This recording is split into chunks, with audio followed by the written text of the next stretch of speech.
Hello everyone, welcome back you all in my channel Ramakrishna Math Zone.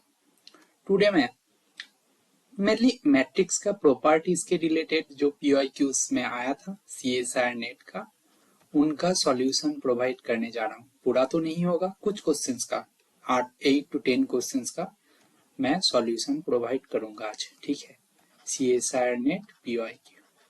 ठीक है, सी मेरा ये जो PYQ सीरीज चल रहा है, मेरा मेन मोटिव ये है कि आपको क्वेश्चन को अप्रोच कैसे करे उसके बारे में डिटेल जितना बोला जाए वही मैं अप्रोच कर रहा हूँ। ठीक है, फर्स्ट क्वेश्चन क्या है?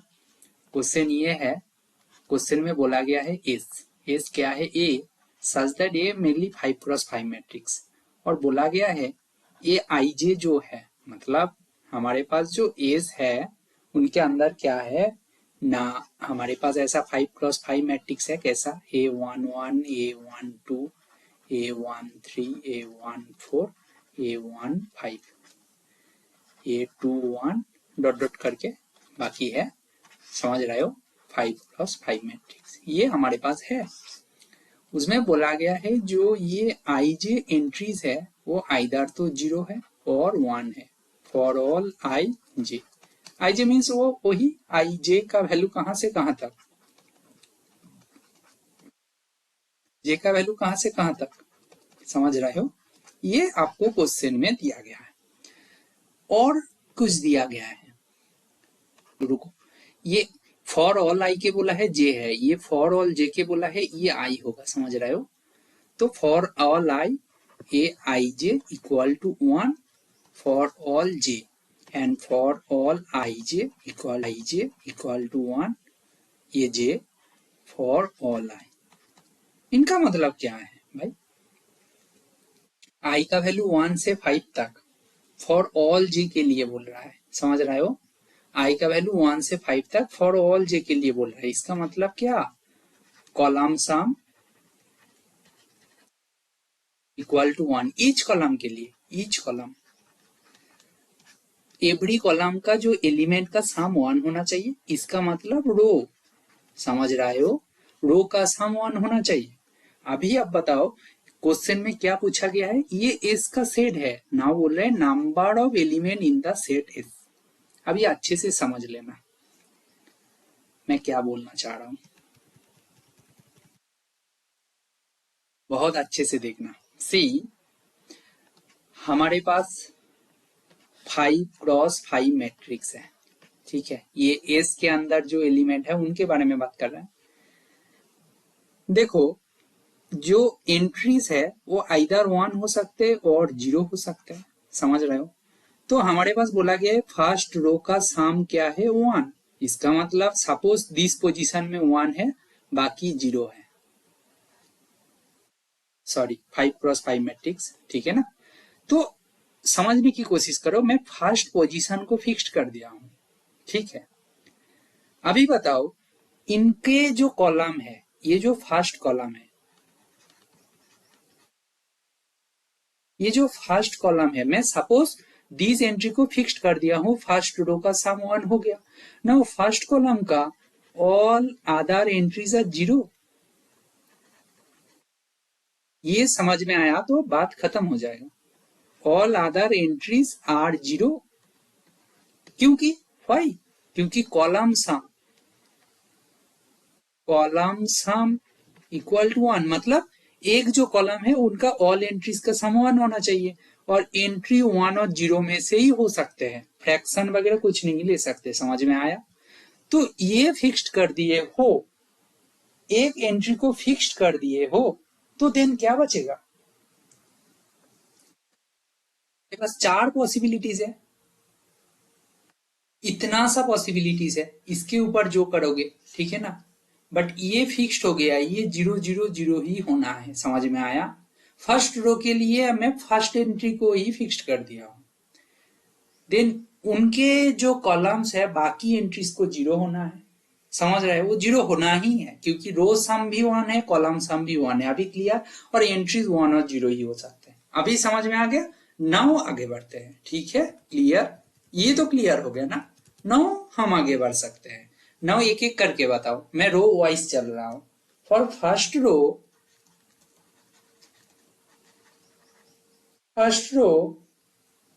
We have 5 choices for A I J equal to 1। भाई मैं फर्स्ट एंट्री को 1 मान लिया हूं, मतलब फर्स्ट रो का A11 पोजीशन को। आप A12 पोजीशन को 1 ले सकते हो, कोई दूसरा कोई है वो 13 पोजीशन को ले सकते हैं। ऐसे ऐसे करके फर्स्ट रो के लिए 5 पॉसिबिलिटीज है ना। देन कोई एक को तो फिक्स्ड कर दिया ना। देखो यहाँ पे 5 पॉसिबिलिटीज था, बट कोई एक पोजीशन में फिक्स्ड कर दिया ना, तो इसीलिए बोल रहा हूं then for second row we have 4 choices. अच्छे से समझ लेना, ऐसा क्वेश्चन मतलब लॉजिकली होता है, कुछ नहीं करना है, समझ रहे हो। अच्छा इसको 1J लेते हैं ना, क्योंकि फर्स्ट रो है। इसको 2J इक्वल टू 1। देखो 4 चॉइसेस है ना, कोई जो 5 चॉइसेस था फर्स्ट रो के लिए, कोई एक को तो फिक्स्ड कर दिया था, कोई एक पोजीशन में। वो हो सकता है A11 है और A12 है, बट जो पोजीशन में फिक्स्ड कर दोगे उनका करस्पॉन्डिंग जो कॉलम है वो तो 0 होना चाहिए, बाकी ऑल एलिमेंट्स को। समझ रहे हो। And then for third row we have 3 choices और किसके लिए A3J इक्वल टू 1 के लिए। भाई फोर्थ के लिए कितना चॉइसेस है, फोर्थ के लिए 2 चॉइसेस है। एंड फिफ्थ जो है, फिफ्थ के लिए कितना चॉइसेस है, 1 चॉइसेस है। समझ में आया, क्लियर, समझ रहे हो ना। सब तो फिक्स्ड होते जा रहा है, समझ में आया। नाउ क्या है भाई, इतना तो हो गया। नाउ क्या है, टोटल नंबर ऑफ पॉसिबिलिटीज क्या है। So number of elements in S. तो एस के अंदर 9 पॉसिबिलिटी क्या है भाई। फर्स्ट मैं रो वाइज कैलकुलेट किया हूं, आप दूसरा वे में जा सकते हो, कॉलम वाइज भी आप चेक कर सकते हो। बट बात यह है, हम लोग रो वाइज करने में ही कंफर्टेबल है ना। हम लोग ऑलवेज रो को कैलकुलेट करने में ज्यादा कंफर्टेबल होते हैं। हम लोग सीधे देखते हैं ना, हम लोगों का ह्यूमन नेचर है कि रो को दिखने में अच्छा लगता है। कि कॉलम वाइज अब ऑपरेशन करने जाओगे थोड़ा बहुत कॉम्प्लिकेशन आता है। मेरा तो वही है, मैं रो वाइज ही अप्रोच किया हूँ बचपन से, मतलब ऑलवेज जब से मैट्रिक्स देखा तो मेरा रो वाइज है। बट लॉजिक तो सेम ही है ना। आप कॉलम के लिए सेम सेम बातें बोल सकते हो। तो नंबर ऑफ पॉसिबिलिटी क्या है, फर्स्ट रो के लिए 5 था, सेकेंड रो के लिए 4 है, थर्ड के लिए 3 है, फोर्थ के लिए 2 है और फिफ्थ के लिए 1 है। इसका मतलब क्या भाई, 5 फैक्टोरियल। इसका मतलब क्या आपका 5 फैक्टोरियल। समझ में आया। तो आपका आंसर क्या हो जाएगा, आपको ऑप्शन के अकॉर्डिंग आंसर क्या हो जाएगा, सी ऑप्शन। ये तो क्लियर है। देखो क्वेश्चन दिखने में बहुत इजी लग रहा था, बट उतना एकदम तो एकदम इजी नहीं है। कि थोड़ा बहुत लॉजिकली नहीं सोचे हो तो गलत हो जाएगा ना। समझ में आया, ठीक है। चलो नेक्स्ट क्वेश्चन को देखते हैं। क्वेश्चन तो समझ में आया होगा बिल्कुल। नेक्स्ट क्वेश्चन को देखते हैं। समझ में नहीं आया तो पॉज करके आप खुद से एक बार सोचो मैं क्या बोलना चाहता हूं। और एक बात देखो, आप लोग क्वेश्चन तो सॉल्व कर रहे हो,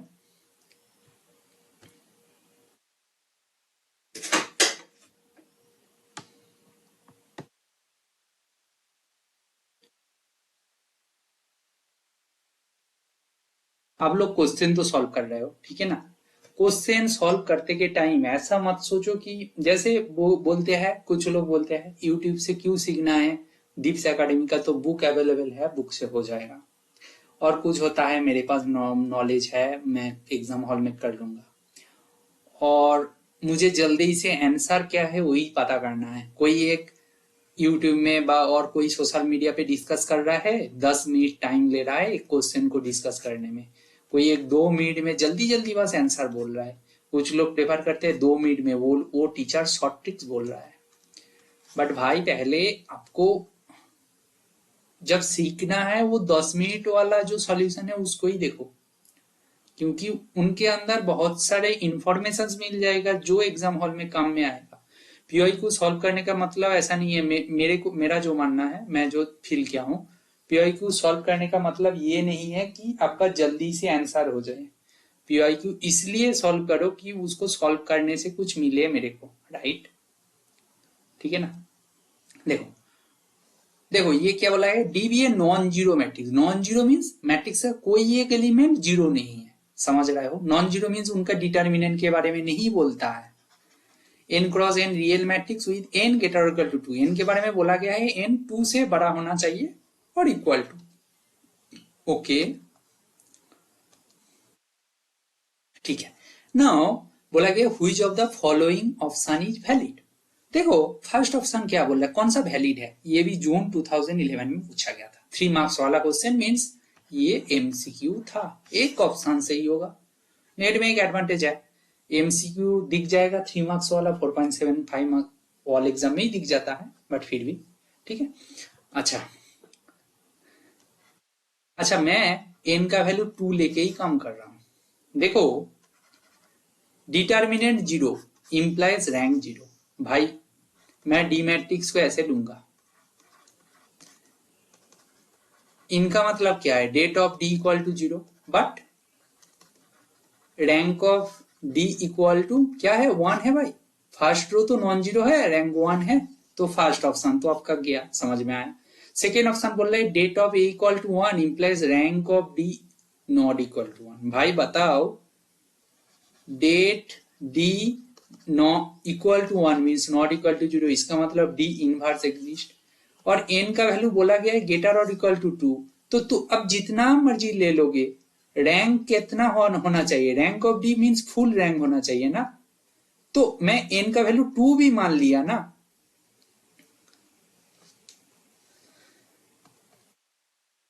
मैं एन का वैल्यू 2 भी मान लिया ना, तब भी जाके रैंक क्या हो जाएगा 2। एन का वैल्यू ग्रेटर और इक्वल टू 2 मानोगे, रैंक तो 2 से बड़ा होगा ना। यहां पे क्या बोल रहा है, rank of D not equal to 1, rank of D not equal to 1। भाई रैंक ऑफ डी हमें दिख रहा है, रैंक ऑफ डी ग्रेटर और इक्वल टू 2 होगा, समझ में आया?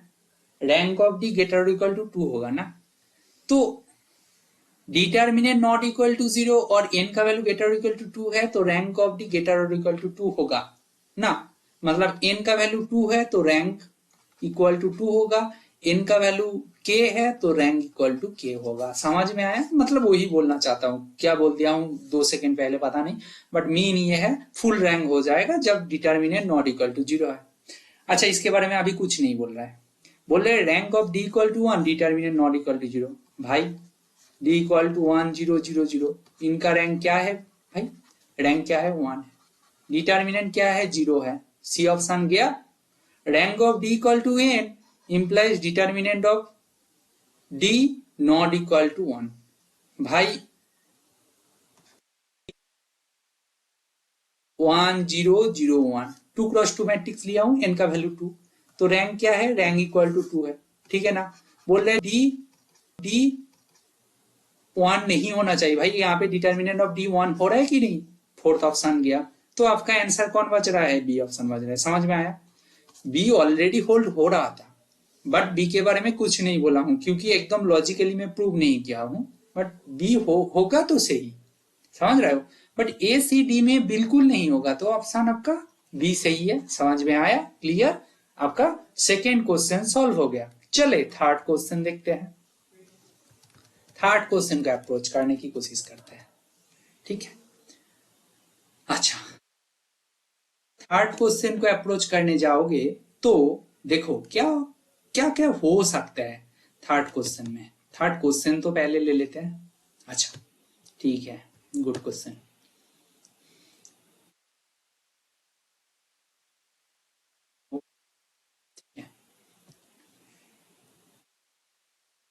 देखो ये क्वेश्चन था थर्ड क्वेश्चन, ठीक है।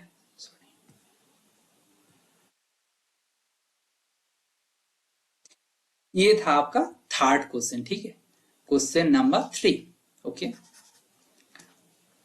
इसको करोगे कैसे, W। अच्छा W के बारे में मैं उसको नहीं लिखा हूं, W क्या है, पॉलिनोमियल ऑफ डिग्री लेस और इक्वल टू 3। समझ में आया? ये क्वेश्चन में दिया है। टी डब्ल्यू टू डब्ल्यू कैसे डिफाइन है? T P of X equal to P dash X. इसका मतलब पॉलिनोमियल का डेरिवेटिव।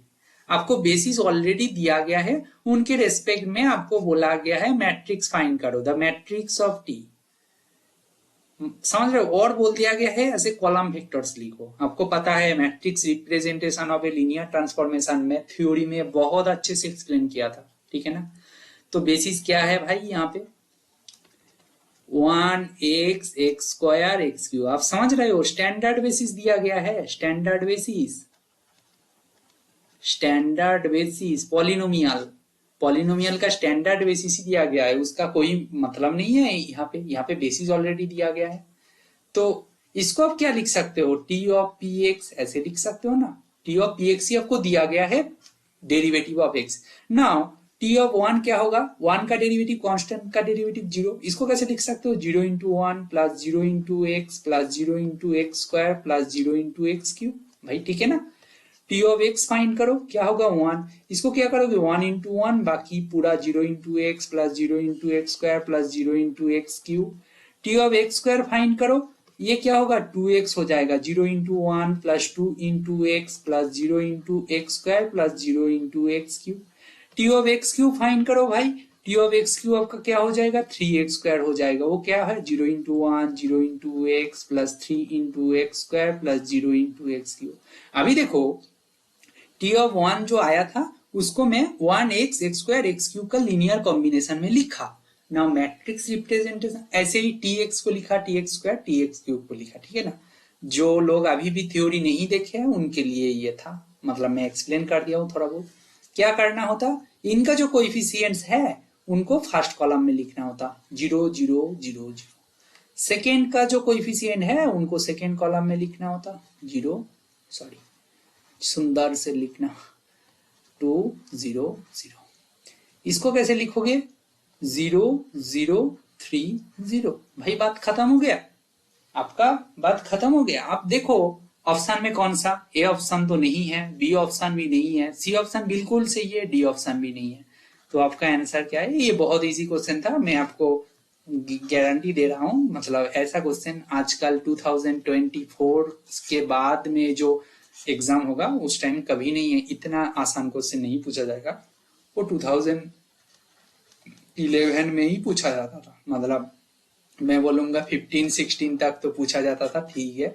बट उसके बाद इतना आसान क्वेश्चन तो नहीं पूछा जाएगा। बस फर्स्ट जो एक दो क्वेश्चंस मैं बोला हूँ ऐसा क्वेश्चंस पूछा जा सकता है, वो थोड़ा बहुत फिर भी लॉजिकल है।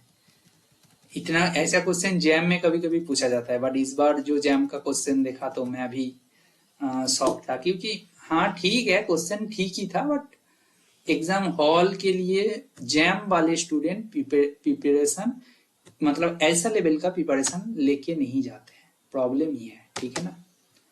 बाकी तो ठीक है, बाकी उनको भी आता है, सबको ही आता है, बट वो स्टूडेंट कभी एक्सपेक्ट ही नहीं करते कि ऐसा क्वेश्चन पूछ लेंगे वो लोग।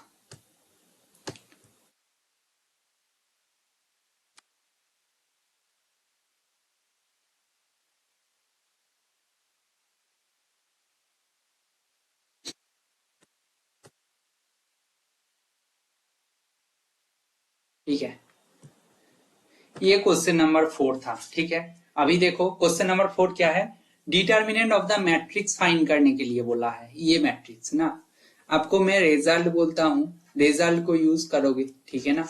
रिजल्ट को यूज करोगे कैसे ना? रिजल्ट ये है ए इक्वल टू, मैं ऐसे लिख रहा हूं यहाँ पे ए डॉट डॉट करके, जो मेन डायगोनल है वो सब ये है, उनका जो अपोजिट डायगोनल है वो बी बी करके सब है, ठीक है ना। सॉरी, इसको मतलब डायगोनल में लिखने की कोशिश करो, सीधा बात है, समझ रहे? अच्छा ठीक है, रुको मैं अच्छे से लिखता हूँ, एक्चुअली आप कंफ्यूज हो जाओगे। ठीक है ठीक है, अभी देखो यहाँ पे बी है, ऐसे मेरा स्ट्रेट लाइन होता नहीं है, समझ लो। मेन जो फर्स्ट डायगोनल है वहां पे ऑल ए है, ऑपोजिट में जो है वो सब बी है, ठीक है। ये n क्रॉस n मैट्रिक्स है, ठीक है, समझ में आया। Now when n equal to even, भाई एन जब इवेन होगा ना तब जाके इनका डिटर्मिनेंट क्या होता है ना, A square minus B square, जो फर्स्ट डायगोनल में सेम सेम एंट्री है उनका स्क्वायर माइनस ऑपोजिट डायगोनल का square whole power n by two. ठीक है, ग्रेटेस्ट इंटीजर लेने का कोई जरूरत नहीं है एक्चुअली, भाई एन तो इवेन है ही, उनका टू से डिवाइड करोगे तो क्या होगा, फ्रैक्शन थोड़ी ना होगा, कोई फायदा नहीं। ऑड होगा तो तब ग्रेटेस्ट इंटीजर लेने का कोई है, ठीक है ना। तो ये हो गया हमारे पास, ये क्या है 1 2 3 4 5 6, ये 6x6 मैट्रिक्स है, इनके लिए यूज करोगे तो क्या आ जाएगा भाई, 1 स्क्वायर माइनस क्या है ऑपोजिट में 2 स्क्वायर होल पावर 6/2, तो इसका मतलब 1 माइनस 4 पावर 3, इसका मतलब minus 3 power 3 equal to minus 27 हो गया। ये था फॉर्मूला बेस्ड क्वेश्चन। आप बोलोगे भाई फॉर्मूला याद रखना है, नहीं रखना है आपको, भाई ए मैट्रिक्स का नाम दे रहा हूं, ए मैट्रिक्स, रुको, नोटिस नोटिस करो, नोटिस दैट ए को हम लोग ऐसे लिखेंगे 1 0 0 0 0 0, अच्छा सॉरी यार नीचे लिखते हैं, उधर मिलेगा नहीं, देखो ए को कैसे लिख रहा है, ए है, ए को ऐसे लिख रहा हूं दो मैट्रिक्स का सम करके, इनका जो ऑपोजिट डायगोनल है ना ये 2 2 करके है, बाकी एंट्रीज ऑल 0 है, और ये जो है ना इनका मेन डायगोनल 1 1 करके है, इसका मतलब क्या आप बताओ, बाकी 0 है, इन दोनों को सम करोगे तो ये मिलेगा, ये क्या है भाई आइडेंटिटी मैट्रिक्स है, ये क्या है बी मैट्रिक्स है। भाई हम लोग रिजल्ट ऑलरेडी डिस्कस कर चुके हैं, प्रीवियस जो पीआईक्यू का सॉल्यूशन सीरीज है और कुछ है वहां पे देख लीजिएगा, मतलब कौन सा लेक्चर में है पर्टिकुलरली मेरे को याद नहीं है, बट आपको भी पता है। देखो हमारे पास एक मैट्रिक्स है पी मैट्रिक्स कैपिटल पी, इनका ये एन क्रॉस एन मैट्रिक्स है, इनका eigen values are alpha 1 alpha 2 dot dot करके अल्फा एन, और एक मैट्रिक्स है क्यू एन क्रॉस एन, इनका eigen values are beta 1 beta 2 dot dot करके beta N, then P plus Q, ये क्या होगा एन क्रॉस, सॉरी वो भाई, हाँ पी प्लस क्यू करोगे तो क्या ही होगा, एन क्रॉस एन ही मैट्रिक्स होगा ना, तो उनका आइगन वैल्यूज क्या हो जाएगा alpha 1 beta 1 comma alpha 2 plus beta 2, भाई ये ऑर्डर में लिखा है ना, इनका जो है इनका है तो हो जाएगा, समझ रहे हो, तो alpha n plus beta n order maintain करना, ओके, देन जाके ये होगा, बट ये नहीं होता provided either P is identity or Q is identity or both are identity। सीधी बात है, ये इतना तक जो रिजल्ट बोल रहे हो ना, इनमें से आइदर P को आइडेंटिटी होना है और Q को आइडेंटिटी होना है, और दोनों ही आइडेंटिटी हो जाए तो क्या बोलते हैं, वो तो है ही, ठीक है ना। यहाँ पे मैं a को i प्लस बी में लिखा, i का आइगन वैल्यूज आपको पता है 1 1 1 1 1 1, b का आइगन वैल्यूज फाइंड करोगे तो उनके साथ 1 1 करके ऐड करोगे, a का आइगन वैल्यूज मिल जाएगा, समझ में आया, अभी तो समझ में आया। देन डिटर्मिनेंट ऑफ ए का फॉर्मूला लगाओगे, क्या है product of eigen values of A, product of eigen values of A, समझ में आया, क्लियर, कॉन्सेप्ट के बारे में सोचो। नाउ बी जो मैट्रिक्स था भाई 2 2 2 2 2 2 ऐसा ही था 0, भाई ईच रो का सम क्या है 2 है, ईच रो का सम क्या है 2 है, तो 2 एक आइगन वैल्यू है, 2 आइगन वैल्यू, सम 2 है ईच रो के लिए, तो 2 आइगन वैल्यू बन गया। नाउ a माइनस 2i का रैंक क्या है भाई, a माइनस 2i का रैंक चेक करके देखो ना 3 होगा, तो यहां से आपको मैं बोला था, आपको याद आएगा कि यहां से हम लोग बोल सकते हैं थ्री, सॉरी सॉरी सॉरी, इनका आइगन वैल्यूज क्या क्या होगा, 2 2 2 होगा। बाकी जो आइगन वैल्यूज है ना वो -2 -2 -2 होगा। आप बोलोगे देखो भाई, एक क्वेश्चन के पीछे मैं इतना टाइम नहीं दे रहा हूं, ये मैट्रिक्स का एक पैटर्न है, ये एक मतलब सिमेट्री है। देखो ऑपोजिट डायगोनल में 2 2 है, तो इनका आइगन वैल्यूज चेक करके देखना। इनके लिए तो मैं क्लियर कर दिया हूं, जो 2 आइगन वैल्यू है उनका इनका मतलब क्या है भाई, जियोमेट्रिक मल्टीप्लिसिटी इक्वल टू 3 है। इसका मतलब क्या है भाई, 2 का एल्जेब्राइक मल्टीप्लिसिटी ग्रेटर और इक्वल टू 3 होगा। यहां से कंक्लूड कर सकते हो। मैं एक लेक्चर दिया था उनका, जैसे all entries are same same है, ठीक है ना। इनके लिए कैसे आइगन वैल्यू निकालते हैं, इनका आइगन वैल्यूज क्या क्या है, 3 0 0। सेम अप्रोच से इसको भी करके देखो भाई, आपका क्या क्या आएगा, दीज आर आइगन वैल्यूज। आप करके देखो ना, ठीक है। कुछ तो आएगा, नहीं आया तो मेरे को कमेंट सेक्शन में बोलना, मैं जरूर इनके लिए एक अलग से एग्जाम्पल मतलब प्रोवाइड कर दूंगा कैसे करते हैं। बट इसको देख के ही आपसे बनना चाहिए कि इनका आइगन वैल्यूज 2 2 2 -2 -2 -2। ए का आइगन वैल्यूज कौन कौन है, 2 से तो ऐड करोगे, तो क्या सॉरी 1 ऐड करोगे आइडेंटिटी मैट्रिक्स का, तो 1 + 2 1 + 2 1 + 2 3 3 3 1 -2 1 -2 1 -2, तो -1 -1 -1। तो इसका मतलब डिटर्मिनेंट ऑफ ए क्या है भाई, प्रोडक्ट ऑफ आइगन वैल्यूज 3 × 3 × 3 करोगे, और ये -1 × -1 × -1 करोगे तो -1 हो जाएगा, -27। आपका -27 ही आंसर है। 27 कौन सा ऑप्शन में दिया है भाई, I think C option. Check करोगे, ठीक है ना। वो मतलब कौन सा ऑप्शन जरूरी नहीं है, कैसे आया है वो इंपॉर्टेंट है मेरे लिए, क्योंकि ये ऑलरेडी एग्जाम हो गया है और एग्जाम में सेम क्वेश्चन कभी नहीं आने वाला। तो कौन सा ऑप्शन मैच करवाने से कुछ नहीं होता, आपको ये अप्रोच दिख रहा है कि नहीं वो इंपॉर्टेंट है। तो एग्जाम हॉल में आप फॉर्मूला याद रखे हो तो बहुत बढ़िया है, भूल गए है वो आपके पास ठीक ठाक कॉन्फिडेंस है कि मुझे लिनियर करना है, तो छोड़ना मत, ऐसे अप्रोच करोगे तो बिल्कुल आपका क्वेश्चन बन जाएगा। समझ में आया। नेक्स्ट क्वेश्चन चलते हैं, जरूर चलेंगे। और ये क्वेश्चन को जब मैं लिया हूं कि आज मैं इसको डिस्कस करूंगा, और ये क्वेश्चन को देखते ही मेरे को याद आया कि ये क्वेश्चन मेरा बीएससी वाला टीचर ने, आई थिंक कोरोना के टाइम था शायद, सेकेंड ईयर में, हाँ आई थिंक सेकेंड ईयर और third year, I think third year में लीनियर अलजेब्रा का क्वेश्चन था।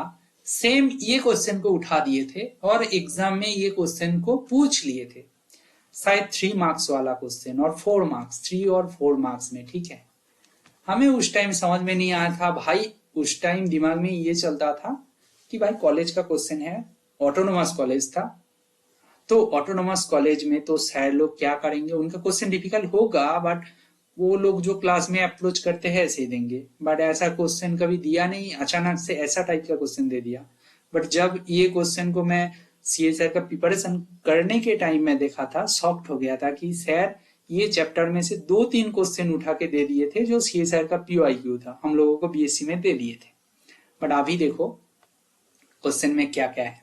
सी ए मैट्रिक्स को मैं लिख रहा हूं, 40 -29 -11 -18 30 -12।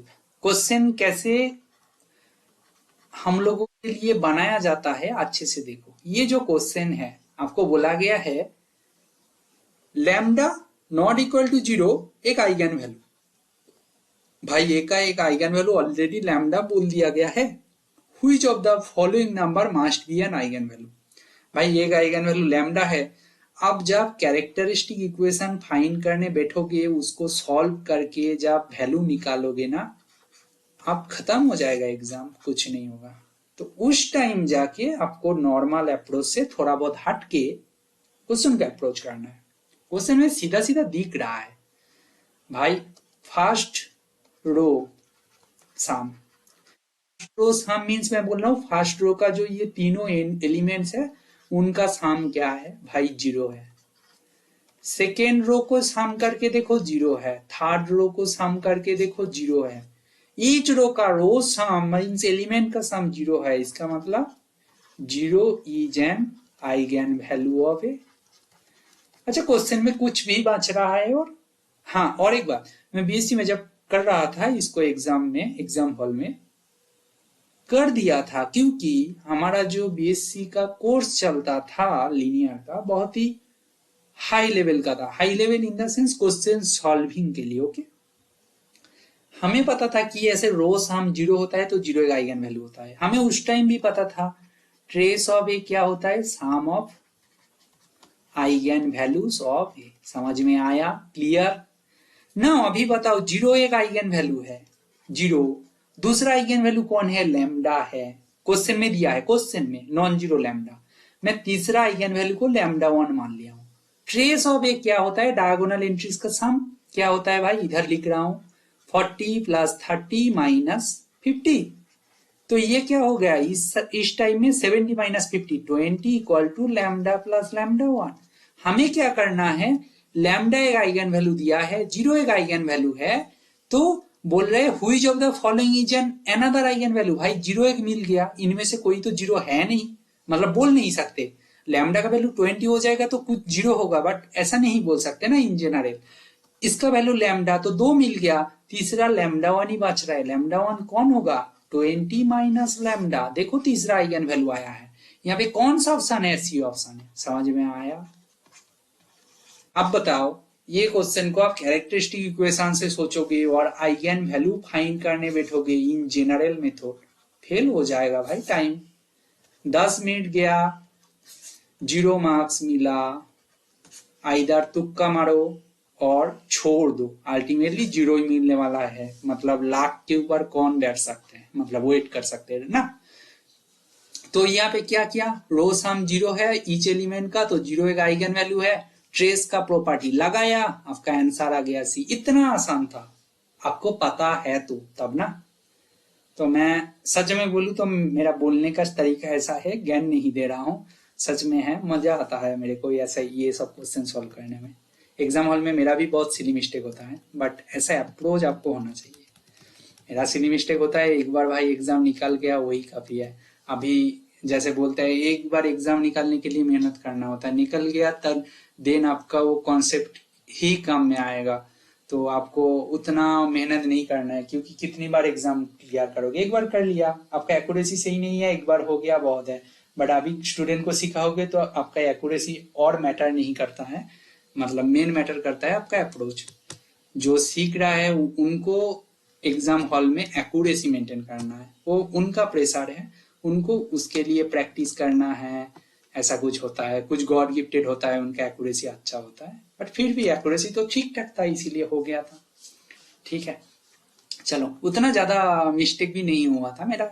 ऐसा नहीं कि मैं ऐसे बोल रहा हूँ, जैसे लीनियर में शायद एक ही 4.75 मार्क्स का क्वेश्चन गलत हुआ था मेरा, बाकी 3 मार्क्स का जितना अटेम्प्ट किया था फुल मिल गया था, और 4.75 मार्क्स का भी फुल मिल गया था, एक को छोड़ के।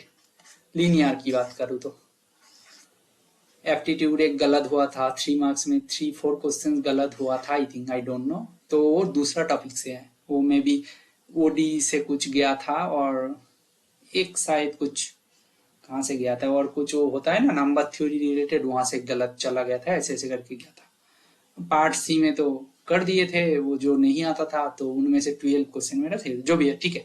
अभी चलिए 6th क्वेश्चन, ये क्या है? ये भी 5x4 मैट्रिक्स है, समझने की कोशिश करो। ये क्या है भाई? 5x4 मैट्रिक्स है। अब बताओ यहाँ पे क्या दिया है? ए एक्स टेस्ट इक्वल टू आपको दिया गया है 1 2 3 4 5 ट्रांसपोज। इसका मतलब क्या है? इनको हम लोग ऐसे लिख सकते हैं 1 2 3 4 5। ये क्या है भाई? 5x1 मैट्रिक्स है।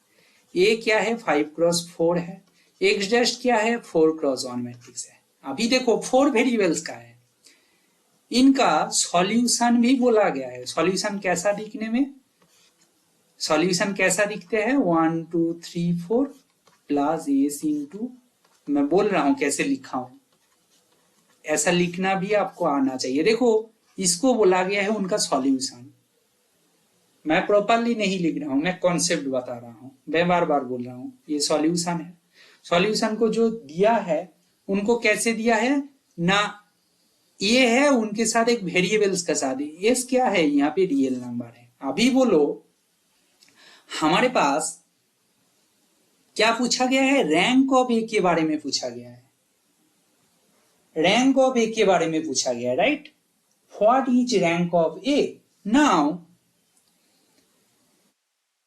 जो सॉल्यूशन स्पेस है, अच्छा ये जो सॉल्यूशन है, डायमेंशन ऑफ सॉल्यूशन स्पेस क्या है? सॉल्यूशन स्पेस, आपके पास जो सॉल्यूशन स्पेस दिया है उनका डायमेंशन तो 2 है ना, 2 लीनियरली इंडिपेंडेंट। ये दोनों एक दूसरे के साथ लीनियरली इंडिपेंडेंट है कि नहीं? लीनियरली इंडिपेंडेंट है, अभी तो क्लियर है ना। अभी बताओ रैंक ऑफ ए क्या होगा? रैंक ऑफ ए क्या होगा भाई? 4 होगा। 4, रुको, number of columns of A minus क्या होगा? माइनस क्या होगा? क्या होगा? 4, 4 से क्या हो जाएगा? रुको, क्या है भाई? ए हमारे पास 5x4 मैट्रिक्स था, ठीक है, ठीक है। अच्छा, इसको छोड़ते हैं, मैं ऐसे लिखूं, number of linearly independent solution. देखो कुछ गलत नहीं हो रहा है, बस मिक्सचर हो रहा था, समझ रहा है? Number of linearly independent solution मतलब हमारे पास भाई ये जो वेक्टर है इनका नाम मैं बी दे देता हूं, तो हमारे पास जो A X dot equal to B system है, इनमें number of linearly independent solution कितने हैं? 2 है ना, equal to 2, equal to 4, 4 means number of column in A, 4 क्या है? Equal to number of columns A minus rank of A plus 1। 1 किस लिए है भाई? क्योंकि हमारे पास जो बी है ये क्या है? नॉन जीरो, ये नॉन जीरो है, इनके लिए 1 है, समझ में आया? तो इसका मतलब क्या है? 2 equal to number of column in A, एक कितने है? 4 है, माइनस रैंक ऑफ ए, भाई रैंक ऑफ ए ये हमें फाइंड करना है, प्लस 1, समझ में आया? हमारे पास लीनियरली इंडिपेंडेंट सॉल्यूशन कितने थे? 2 थे। उसको यूज करके क्या कर सकते हैं? 2 को हम लोग लिख सकते हैं ना, नंबर ऑफ कॉलम से रैंक को माइनस कर देंगे, बट हमारे पास जो ये नॉन होमोजीनियस सिस्टम था उनके लिए 1 ऐड हो जाएगा। यहां से क्या बोलोगे भाई? Rank of A equal to 5 minus 2 equal to 3 हो जाएगा, समझ में आया? आपका आंसर क्या होगा? आपका आंसर होगा बी ऑप्शन, ठीक है।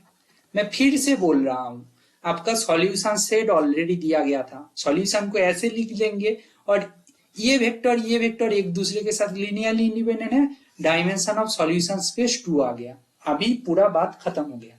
अभी इसको देख देख के लिखो, number of linearly independent solution for a non homogeneous system कैसा दिखते हैं? नंबर ऑफ कॉलम ए के अंदर कितना है, उनसे रैंक ऑफ ए को हटा दोगे, उनके साथ 1 ऐड कर दोगे। 1 किस लिए? कि बी जो है वो तो नॉन जीरो है ना, हमारे पास नॉन होमोजीनियस सिस्टम है, समझ में आया? तो उसको बस कैलकुलेट करो, रैंक ऑफ ए आ जाएगा आपका 3। B option is the correct answer, समझ में आया? Thank you. नेक्स्ट क्वेश्चन चलते हैं।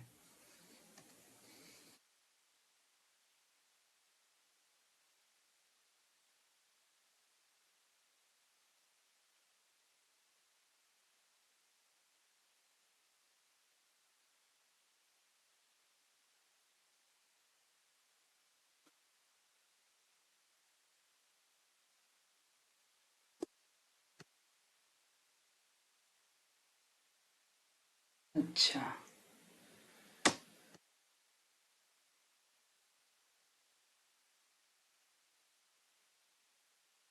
देखो सी, देखो ये क्वेश्चन था, क्वेश्चन नंबर 7। ये मान लो दिसंबर, मतलब कुछ भी 2012 और 13 में पूछा गया था। वो मतलब कौन सा ईयर में वो लिखा नहीं हूँ, बट वो 2011 के बाद ही है, ठीक है ना। क्वेश्चन को देखो, इसका ऑप्शन भी नहीं लिखा हूं, मैं ऑप्शन के बारे में बोल देता हूँ। अच्छा ठीक है, अभी बोल देता हूँ।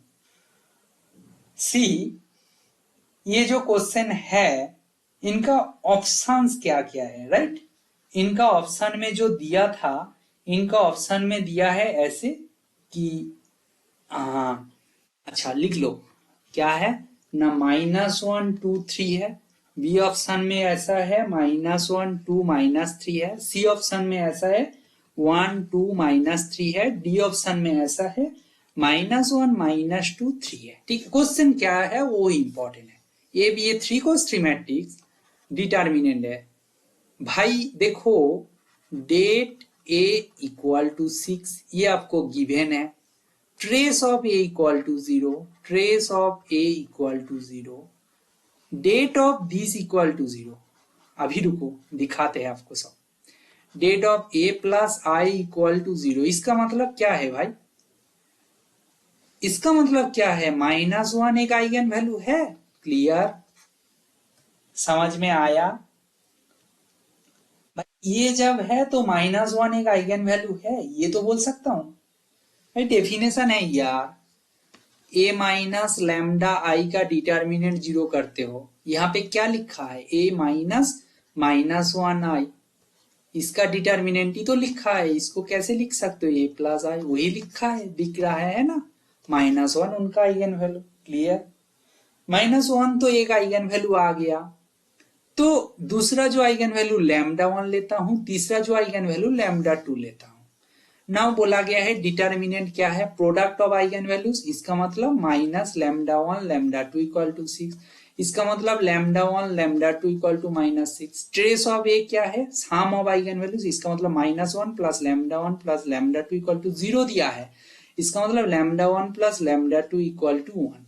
अच्छा, अभी हम लोग कुछ कैलकुलेट करेंगे कि नहीं? देखो आपको डिस्कस करने के लिए बोल रहा हूं। दो सिस्टम है, दो वेरिएबल्स है, आप सॉल्व कर सकते हो। 1 और 2 को सॉल्व करो, 1 एंड 2 को सॉल्व करो। अच्छा, इसको 2 सॉल्व करके λ1 इक्वल टू फाइंड करो, λ2 इक्वल टू फाइंड करो। डन, आपको 3 आइगन वैल्यू पूछा गया। बस अभी बताओ, -1 तो एक आइगन वैल्यू है, सी ऑप्शन तो आपका गया। समझ में आया ना? बोला गया है सम λ1 प्लस λ2 1 होना चाहिए।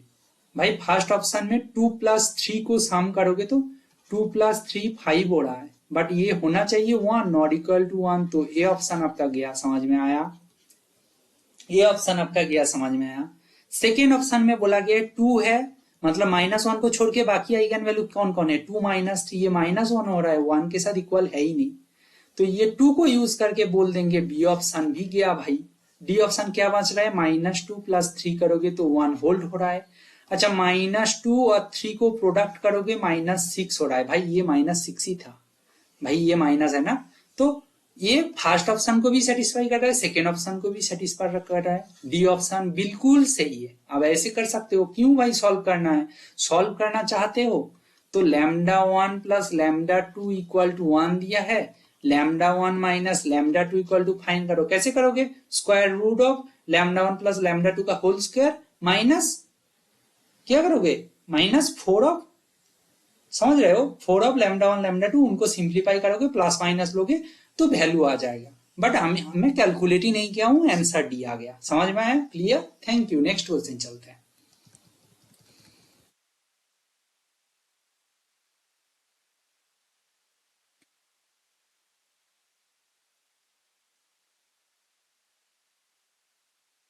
अच्छा, क्वेश्चन नंबर कौन सा था भाई? क्वेश्चन नंबर 7 आई थिंक हो गया, 8 या ये न्यू क्वेश्चन है। अच्छा, इसको भी अप्रोच करेंगे अपन। मुझे पता नहीं कैसे अप्रोच करेंगे, बट डिस्कार्ड मेथड से तो कर देंगे कुछ ना कुछ। ओके, क्वेश्चन नंबर 8 देखो, हमारे पास A B N cross N matrix बोला गया है। मैं पहले ही बोला हूं एन का वैल्यू 1 लोगे तो ट्रिवियल हो जाएगा। हम एन इक्वल टू 2 मान के अप्रोच करेंगे ऐसा क्वेश्चन को। ओके, इजी होगा भाई। देखो बोला गया है rank of A plus B equal to rank A plus rank B. ऐसा हो सकता है क्या? ऐसा हो सकता है क्या भाई? एग्जाम्पल ले रहा हूं, देखो ए इक्वल टू क्या है? 1 0 0 0, बी इक्वल टू क्या है? -1 0 0। भाई इनका रैंक क्या है बताओ? इनका रैंक क्या है बताओ? इन दोनों को सम करोगे तो 2 आ रहा है। भाई ए प्लस बी फाइंड करो, ए प्लस बी क्या होगा? 0 0 0 0। इनका रैंक क्या है? 0 है। तो इसका मतलब 0 इक्वल टू 2, नॉट पॉसिबल ना। तो ये काउंटर एग्जाम्पल को ढूंढ लिया तो फर्स्ट ऑप्शन आपका गया, खत्म हो गया। अच्छा अच्छा, इसको देखो, rank of A plus B always rank of A plus rank of B से इक्वल भी हो सकते हैं, ग्रेटर और इक्वल टू हो सकते हैं, ये बेसिकली रिजल्ट है। अच्छा, इसको हम लोग प्रूव करेंगे नहीं, क्योंकि हम लोग पहले सी और डी के बारे में देखते हैं। देखो 3 मार्क्स क्वेश्चन है तो एमसीक्यू ही होगा, तो दो ऑप्शन को पहले डिस्कट तो कर देते हैं। आप बोलोगे ये कैसे होता है भाई, कॉमन सेंस है, दो मैट्रिक्स का सम कर रहे हो ना, इन दोनों का रैंक, भाई rank of A plus B क्या होता है भाई, rank of A plus rank of B, ये होता है ना, ये रिजल्ट देखिए हो ना, ये रिजल्ट क्यों होता है, आप लॉजिकली कुछ भी एग्जाम्पल लेके सोचो, इधर इक्वल हो जाएगा बाई चांस, मैक्सिमम केसेस में स्ट्रिक्टली लेस देन हो जाएगा, समझ में आया, ये तो बी ऑप्शन रिजल्ट है, बिल्कुल आपका सही है। But what about counter example for C and D option, rank of A plus B क्या है, 0 है। देखो मेरा जो ये एग्जाम्पल था, above example इंप्लाई क्या कर रहा है, rank of A plus B equal to क्या है, 0 है। Rank of A comma rank of B minimum क्या है भाई, इसका मतलब क्या है, मिनिमम ऑफ 1 कोमा 1, 1 1 में से मिनिमम कौन है 1, इसका मतलब 1 equal to 0, not possible, again and contradiction. C option गया फर्स्ट एग्जाम्पल से, सी ऑप्शन भी गया। डी ऑप्शन में क्या बोल रहा है, मैक्सिमम ऑफ दिस है, भाई यहाँ पे मिनिमम की जगह मैक्सिमम ऑफ 1 कोमा 1 कर दोगे तो फिर भी 1 होगा, ये बोल रहा है मैक्सिमम होगा, और 1 तो 0 के साथ इक्वल नहीं है ना, तो ये अगेन कॉन्ट्रडिक्शन, ठीक है ना, ठीक है, क्लियर हो गया 0 के, ठीक है। डी ऑप्शन भी गया, आपका आंसर क्या हो जाएगा, बी ऑप्शन। ऐसे आप एग्जाम हॉल में दो तरीका होता है, एक तुरंत 3 ऑप्शन को डिस्कट कर दो। देखो आपको बी ऑप्शन के बारे में डाउट आ रहा है ना, तो भाई एक ही तो एग्जाम्पल है, स्मार्टली चूज किया हूं, ये भी आप कुछ भी चूज करिए ना, आपका मन क्या क्या, ए को भाई ऐसे 1 1 0 1 चूज करो, बी को आप क्यों लिया हूं भाई, एक्चुअली ए प्लस बी जैसे उनका रैंक ए का रैंक और बी का रैंक से छोटा हो जाए, ऐसा ही तरीका था, इसीलिए एक को जो लिया हूं उनको माइनस ले लिया हूं। ये क्या है, आइडेंटिटी है, ये क्या है, माइनस आइडेंटिटी है, इनके लिए भी होल्ड होगा भाई। ऐसे इनफाइनाइटली मेनी मैट्रिक्स आप चूज, इनफाइनाइटली मेनी नहीं, ये फाइनाइट ऑर्डर का है तो फाइनाइट, हाँ चूज कर सकते हो, यस इनफाइनाइटली मेनी, तो आप ढूंढ लीजिए ना काउंटर एग्जाम्पल से, बाकी तीनों ऑप्शन को हटा दीजिएगा। बी ऑप्शन के बारे में डाउट था, बट ये दो ऑप्शन, ये ऑप्शन तो पहले ही डिस्कार्ड हो गया ना, उनका बात ही खत्म हो गया, तो बी ऑप्शन होना ही है। एग्जाम हॉल में ये बहुत अच्छे से ध्यान रखना, एक ऑप्शन के बारे में कॉन्फ्यूजन आ रहा है तो डोंट वरी, बाकी तीनों ऑप्शन आपसे डिस्कार्ड हो रहा है तो कॉन्फिडेंटली लिख दो भाई, जो ऑप्शन बच रहा है वही आपका आंसर है, क्लियर। चलो इनका आंसर क्या हो गया, बी ऑप्शन। चलो नेक्स्ट क्वेश्चन को देखते हैं, ठीक है। नेक्स्ट क्वेश्चन को हम देखेंगे,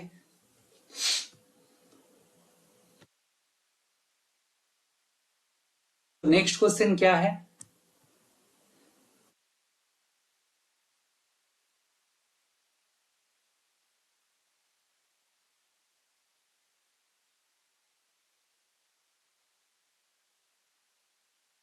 आ गया, नेक्स्ट क्वेश्चन आपके पास आ गया, ठीक है। क्वेश्चन में क्या दिया है अच्छे से देखो, क्वेश्चन में दिया है F X be a minimal polynomial of the matrix A, F X क्या है, मिनिमल पॉलिनोमियल है भाई, ए क्या है, एन क्रॉस एन मैट्रिक्स है, स्क्वायर मैट्रिक्स। कैलिस थ्योरम क्या बोलता है, कैली हैमिल्टन थ्योरम क्या बोलता है, every square matrix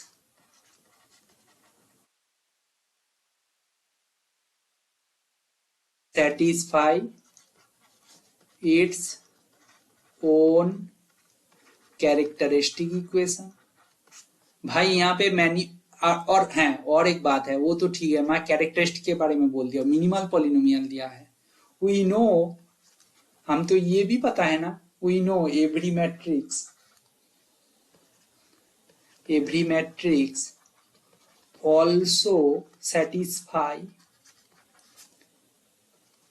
its minimal polynomial. Clear? ये तो सेटिस्फाई करते हैं. नाउ एफ एक्स क्या है? मिनिमल पॉलिनोमियल है. For minimal polynomial for a matrix भाई. इसका मतलब क्या है? एफ ए क्या है भाई? जीरो है ना भाई. एफ एक्स जब पॉलिनोमियल है, इनको सेटिस्फाई कर रहे हैं, इसका मतलब एफ ए जीरो है. क्वेश्चन में और कुछ बचा है? अब बताओ भाई. एफ ए कौन है?